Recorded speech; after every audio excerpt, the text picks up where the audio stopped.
abataka twashangana bacwisa ebitamino batugira ngo ekitongore kya Rural Electrification Agency REA kikatema entoke zabo ngo nibaza kubaha amashanyarazi babaguruka bagaha ebyare bindi. Hati nyoni nyebura kitagata muri no muteme miti abamashanyarazi bane bateme miti y'abantu aha warta tubagite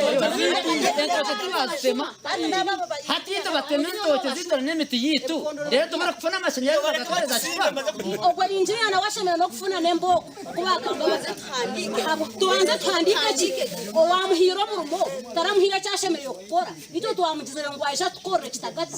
Abantu bongera bagira ngo bakagezaho kugamba n'abebembezi babo ahashongeji konka matu bakagatamwe ibiti.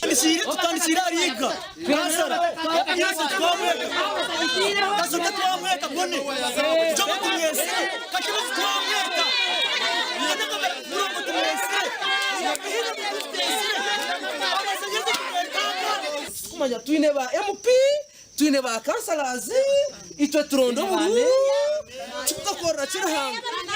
Abana bende bwa hati abekitongore eki babahereza amashanyarazi ngo kitari ekyo bije bagareyo ebikondo byabo.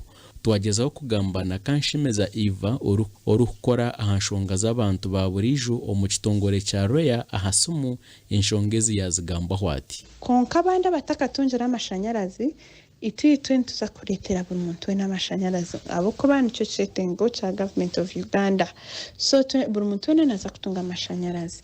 Gasha kwa Suzanne Charsima.